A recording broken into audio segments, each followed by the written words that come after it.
It was a bitterly cold February night on Wheeler Avenue in the Bronx. The year was 1999, and New York City streets seemed quieter than usual, with most people tucked safely inside to escape the biting chill. But one man, a young black man, was walking toward his apartment, steps slow as he reached into his pocket, likely searching for his keys. He was alone, minding his own business, on his way home.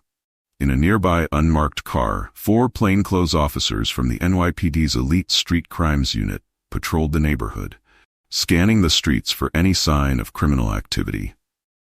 They were on high alert, trained to act fast and assess any hint of danger. And then, their attention turned sharply to this lone figure on the steps of his building.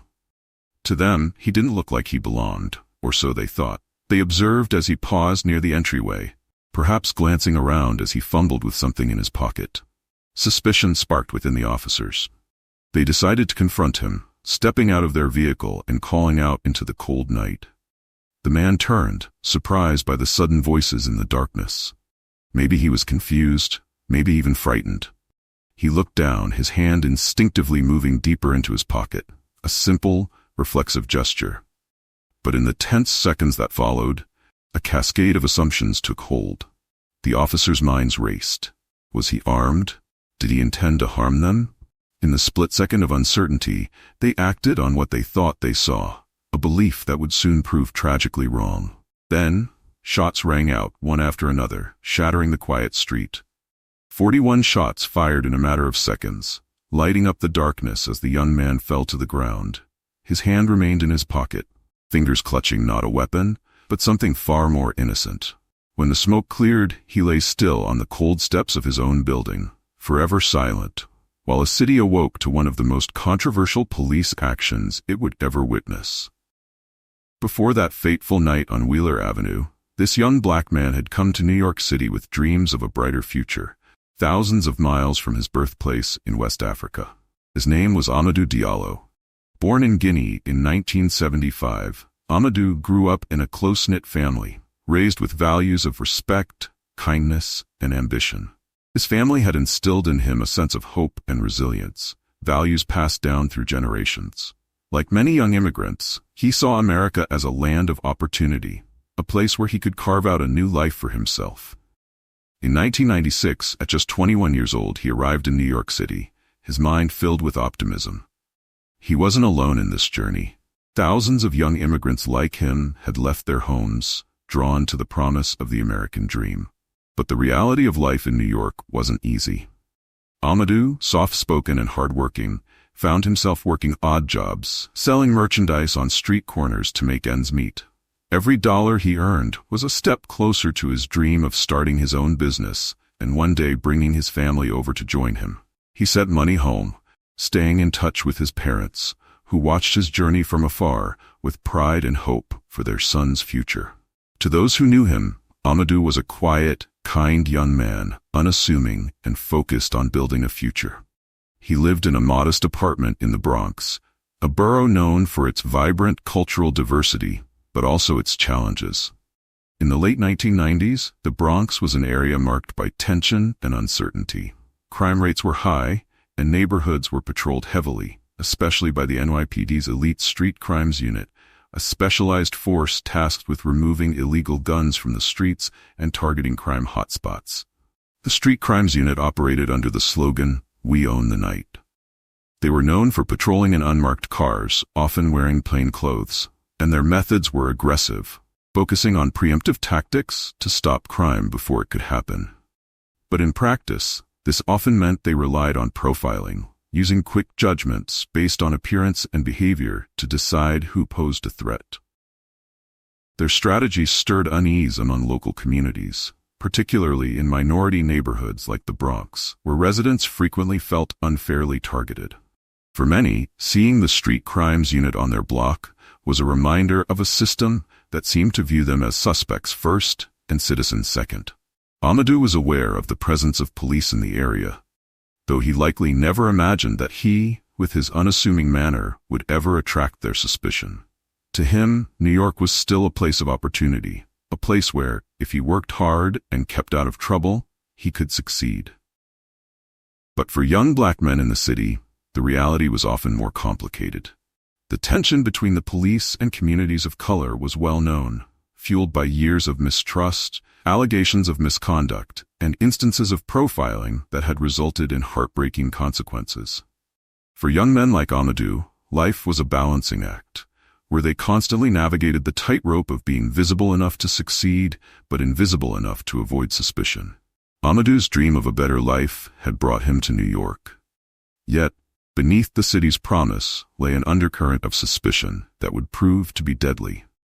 As he went about his daily life, selling his wares, calling his family, and dreaming of the future, he likely never imagined that the same streets he walked each day with hope could hold such unforeseen danger. It was the night of February 4th, 1999. The air was heavy with a late winter chill, and the streets of the Soundview neighborhood in the Bronx were mostly deserted. Amadou Diallo was returning home after a long day, making his way up Wheeler Avenue. Clad in a jacket to ward off the cold, he was just moments away from his apartment building. Those familiar steps that, in his mind, meant warmth, safety, and the temporary end to his daily struggles. In that same moment, a car carrying 4 plainclothes NYPD officers from the elite street crimes unit was patrolling the area. They were part of a squad renowned for targeting high-crime neighborhoods and known for their proactive, often aggressive tactics. The officers, Sean Carroll, Richard Murphy, Edward McMillan, and Kenneth Boss, were on the lookout for any suspicious activity. Their goal that night, as with many nights before, was to stop crime before it began, often by acting on gut instincts and split-second decisions. As the unmarked car turned onto Wheeler Avenue, Officer Carroll noticed Diallo standing on the dimly lit stoop of his apartment building near the vestibule. To him, something about Diallo's posture, or maybe his cautious glance around, seemed unusual, at least unusual enough to catch his attention. He signaled to the other officers, each of whom turned their eyes toward this lone figure on the steps. In that brief exchange, they quickly formed an assumption. This man might be a suspect. He might be up to something suspicious. Or worse, he might be armed. They decided to investigate further. The car slowed to a stop and the 4 officers exited, moving toward Diallo. Dressed in plain clothes, they approached with an air of authority but without any clear indication that they were law enforcement.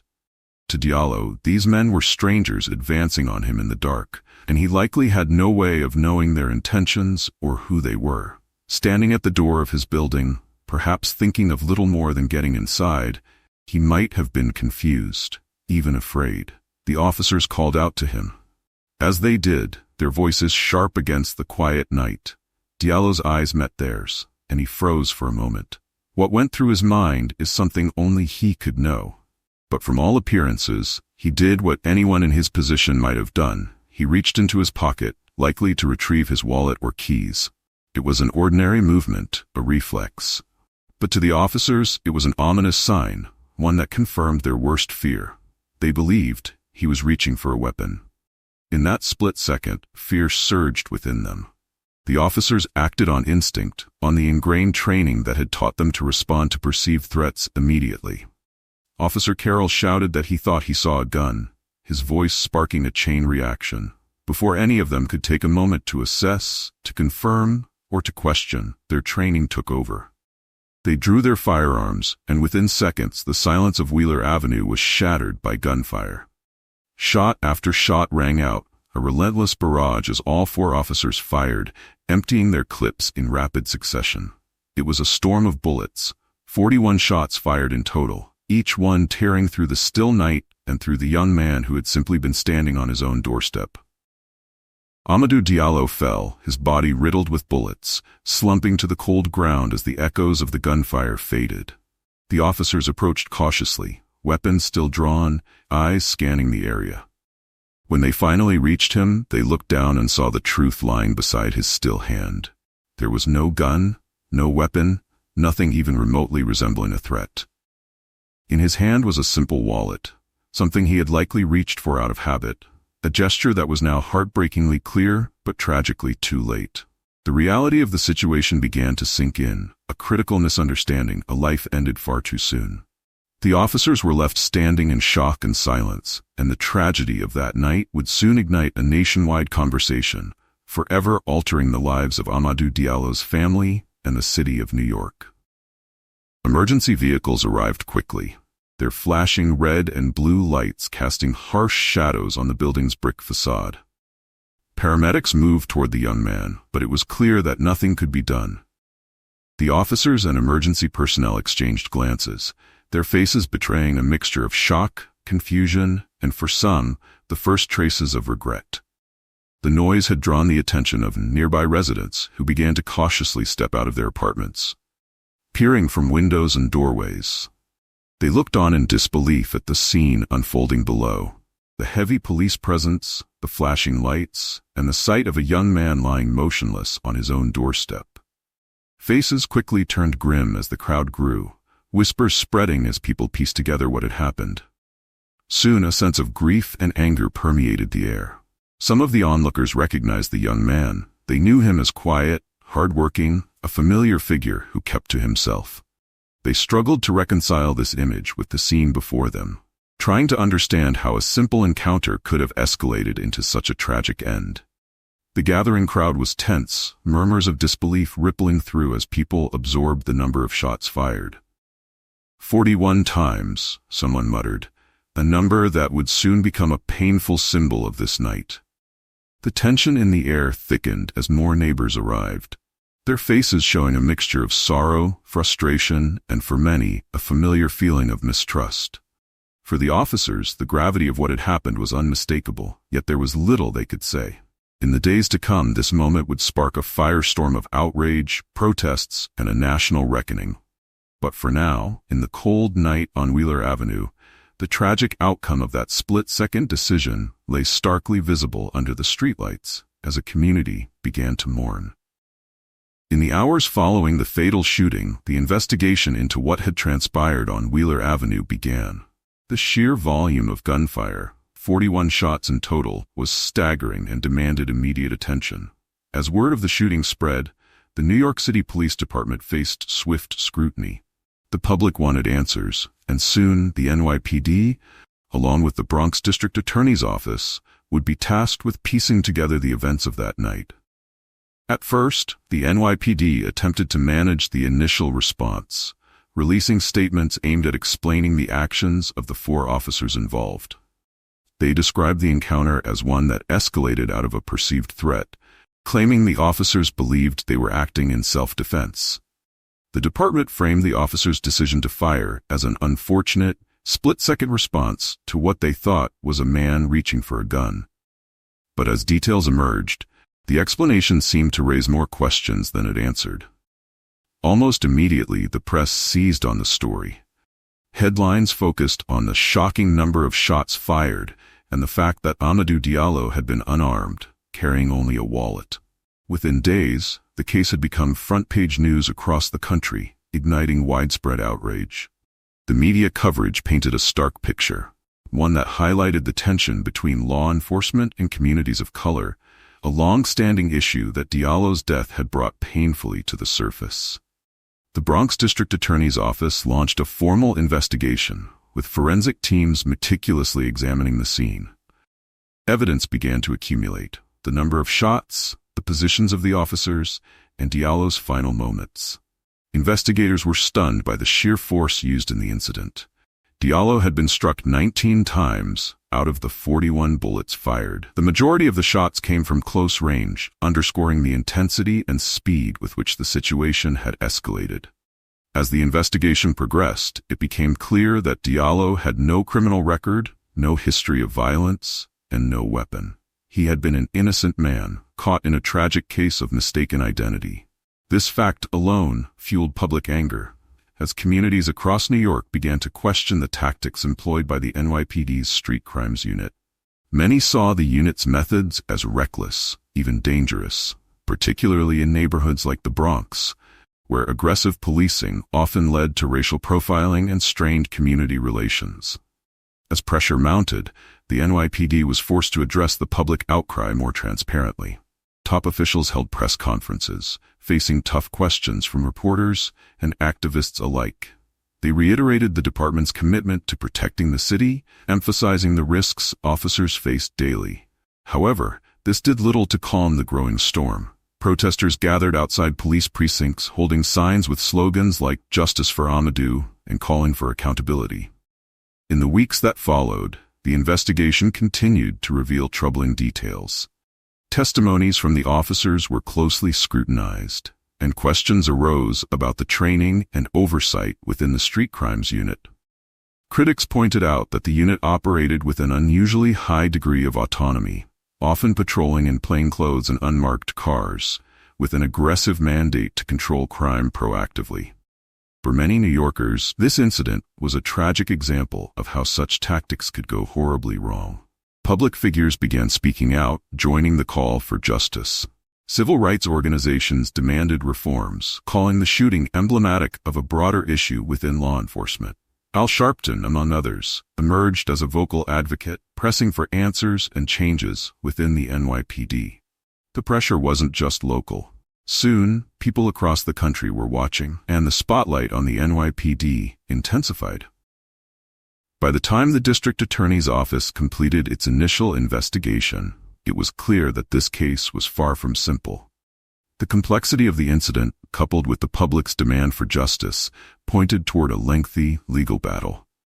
The officers would eventually be charged with second-degree murder and reckless endangerment, a rare move for cases involving police shootings. The stage was set for a trial that would be closely watched, a legal proceeding that promised to test the boundaries of police accountability and the public's faith in justice. As the investigation into Amadou Diallo's death unfolded, focus shifted to the four NYPD officers who had been involved in the shooting: Sean Carroll, Edward McMillan, Kenneth Boss, and Richard Murphy. Each officer was a member of the Street Crimes Unit, a specialized task force that operated with the express purpose of intercepting violent crime before it occurred. The unit's unofficial motto, "We own the night," underscored their commitment to patrolling New York City's most dangerous areas. But this mission also involved tactics that were often aggressive, quick to judge, and sometimes prone to tragic error. Each of these men was relatively young, with varying degrees of experience on the force. They had been selected for the Street Crimes Unit because of their ability to act quickly in high-stress situations. They were trained to assess threats in an instant, making swift, sometimes instinctual decisions to neutralize what they perceived as dangers. But in the days following the incident, the public would come to question whether these officers had relied too heavily on instinct that night, leading to a fatal mistake. Sean Carroll was one of the most senior officers in the group and had previously been recognized for his dedication to the job. In his initial statement, Carroll described noticing Diallo standing on the stoop of the apartment building, remarking that something about his behavior appeared suspicious. He later testified that he believed Diallo matched the description of a serial rapist they were searching for in the area, a thought that weighed heavily on his mind as he approached Diallo. Carroll was the first to shout out to Diallo, and he claimed that when he saw Diallo reach into his pocket, he believed he was about to draw a gun. Edward McMillan joined the NYPD with a strong desire to serve his community and make a difference in the fight against crime. Like Carroll, McMillan recounted seeing Diallo reach into his jacket, which he interpreted as a hostile move. He later explained that he feared for his own safety and that of his fellow officers. According to McMillan's testimony, the moment Diallo reached into his pocket, he was convinced they were facing a life-or-death situation, a belief that, he insisted, led him to act out of self-preservation. Kenneth Boss was also deeply committed to the goals of the Street Crimes Unit. He had been involved in previous cases where he'd encountered dangerous suspects and was no stranger to high-stakes confrontations. Boss stated that he fired his weapon because he believed Carroll's call-out about a possible gun. To him, in that high-pressure moment, hesitation could have meant risking his life. Later, Boss would express remorse, acknowledging the tragedy, but insisting that his actions were based on the training and split-second judgment required in his line of work. Richard Murphy, the final member of the group, was newer to the unit, but equally dedicated to its mission. In his statement, Murphy explained that he followed the lead of his fellow officers, interpreting Diallo's movements as a potential threat. He later expressed that, In the darkness and confusion, he relied on his colleagues' cues, convinced that the man in front of them was armed. As public scrutiny intensified, the officers' defense team presented a collective argument based on their training and the belief that they had acted in response to a credible threat. Their legal counsel argued that each officer's actions had been in line with the standard procedures of the Street Crimes Unit, procedures designed to protect both officers and the public from real danger. According to their defense, the officers had encountered what they perceived as a suspicious individual who appeared to be reaching for a weapon. In their eyes, they had no way of knowing that Diallo's movement was innocuous and that he was simply reaching for his wallet.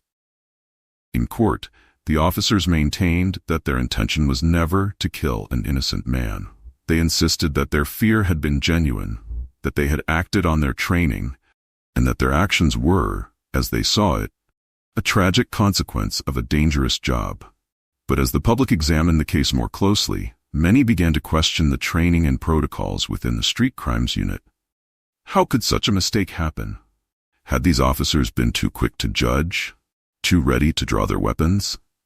And, perhaps most disturbingly, had racial bias, whether conscious or unconscious, played a role in their decision to open fire? The case against the officers was not simply about whether they pulled the trigger. It was about why they had done so. Their split-second decisions, based on a combination of training, personal instinct, and the intense environment in which they worked, raised complex questions about policing, accountability, and the line between justified caution and excessive force. As the trial approached, the public was left to grapple with these questions, while the officers maintained that their actions had been a tragic but unintended consequence of doing their job.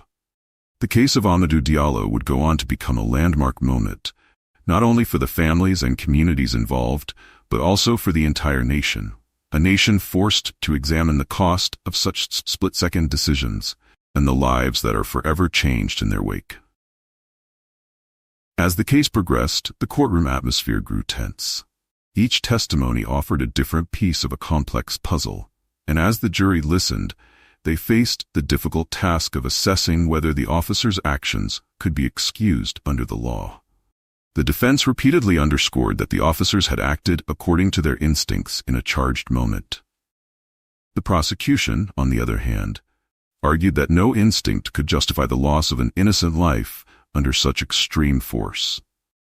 After closing arguments, the jury was sequestered for 3 days, deliberating over the charges of second-degree murder and reckless endangerment.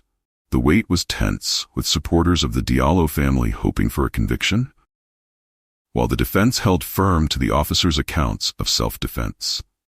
When the verdict was announced, the silence was profound. All 4 officers were acquitted of all charges. The decision stunned the courtroom, and the Diallo family sat in shock, absorbing the impact of the verdict. Outside the courthouse, the news was met with disbelief, sorrow, and for many, a deep sense of injustice. In the days that followed, the acquittal became a catalyst for widespread protests across the nation, sparking debates about police practices, racial profiling, and the broader need for reform. The verdict, in the eyes of many, underscored a systemic failure, a failure that led to calls for accountability and changes in law enforcement policies. The legacy of the trial extended beyond the courtroom. Amadou Diallo's name became a rallying cry, a symbol of the urgent need for change.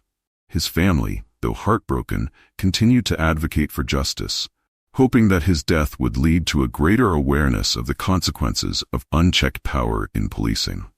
And as the public grappled with the outcome, the conversation around policing and justice was reignited, becoming a lasting part of the fight for equity and accountability in law enforcement. In the wake of Amadou Diallo's death, a cloud of unresolved questions remained, casting a shadow over New York City and beyond. While the trial concluded and the officers were acquitted, Diallo's story left behind complex, painful questions about the nature of policing, accountability, and the role of race in law enforcement. One of the most haunting questions was whether this tragedy was a tragic anomaly or a symptom of a deeper issue within policing practices. For the community, the idea that a young, unarmed black man could be fatally shot on his own doorstep was profoundly unsettling. Was this encounter with Diallo an isolated incident, or did it reflect a broader pattern of racial bias and assumptions that had permeated the street crimes unit and perhaps law enforcement as a whole?